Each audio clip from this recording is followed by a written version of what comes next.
talking about applications, okay? The common application is the most common way for students to apply to multiple schools. Each year, over 1 million students apply to more than 1,000 schools that are members of the common application. These schools are located worldwide, and you apply through an online college application platform. Now, some schools will have their own application and also be a member of the Common App. So we always say, go ahead and use the Common App. You can apply to up to 10 schools at a time on the Common Application. And this is part of why kids can apply to way more schools now than they used to be able to before. Some schools use the Coalition application. Some schools use the California application or the Texas application. But if I'm a betting woman, I'm going to guess that lots of your schools that you're interested in are going to be a member of the Common App. So we want you to go ahead and get that started and get that opened. And we're going to tell you how to do that here.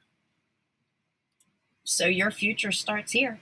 You go to commonapp.org and you'll see right here, they're going to walk you through the process. Now later in the summer sprint, we're going to go into detail about how to fill out each section of the Common Application.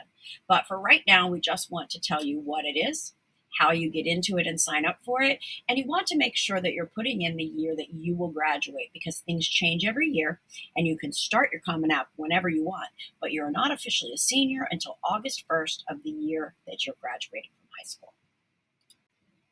So let's get started. You're going to start out here, depending on where you are, if you're a transfer student or a first-year student. Today, I'm going to go into my Common Application as a first-year student, and in the next slide, I'm going to show you a little bit how that looks and what pieces you should be filling out now and what pieces you should wait to fill out. I am here to share with you how to go into your Common Application and get it started. You go over to commonapp.org and you want to start by opening an account.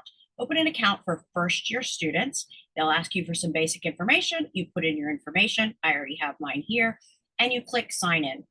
That will take you to the basic account. There's a couple tabs across the top. You want to start with the Common Application. Want to tell you really quickly, the help over here to the side is always helpful. So instead of getting stressed out, always just go over to the help side and you'll be able to figure out what's going on. In a future video, we have a step-by-step process, but I just wanted to show you really quickly. You're going to fill out your profile information about your family. As you can see, it's just a little bit of information, parents and siblings. Your education, that goes with where you are currently studying in high school, other schools you might have gone to, any colleges you may have gone to, your grades, and things like that. Why is this important? People of all ages fill out the Common App. So some stuff might not seem like it pertains to you. That might be because this is someone going to school later in life, someone going to school after a military career. So just fill out the stuff that makes sense for you. Under honors, you're always going to put the honors that you might have been given, like a National Honor Society, Project Lead the Way, AP Scholars, okay? So different things like that go under honors.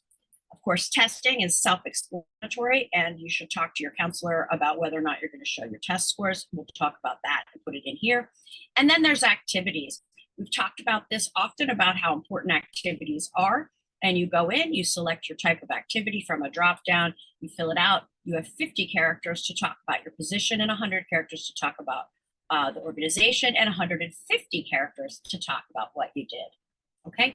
Then down to writing, that's when we're going to put in your Common App essay. It tells you which schools require it. And then, of course, the 7 prompts. Courses and grades is a section that you'll fill out for certain schools where you're just basically telling them what you got and what courses you got. It's a great place for you to compare your transcript with what you know about yourself and make sure everything is right. Once you've done that, you have completed the beginning of the Common App. The next thing that you'll do is go and add colleges. And I don't want you to do this until August 1st before senior year, because that is when all the schools have to have the things ready for your senior year. If you do anything prior to that with colleges, it may be the previous year's information. So get yourself set up, get yourself started in the Common App. You've got a dashboard. Once you add your colleges, they will look like this. But again, I'm going to tell you, don't do that. Just start right here with the Common App and get your profile, family, education, testing, activities, writing, and courses and grades put in, and you will be good to go. So now you know, that's the Common Application. This is one application that you will most likely use to apply to many of the schools that end up on your list. I hope this overview was helpful. During the summer sprint, we're going to go into detail, and we're going to introduce you to what's called the Access Companion, which will help you step by step through the entire Common App process. Till next time, I hope you guys have a great spring.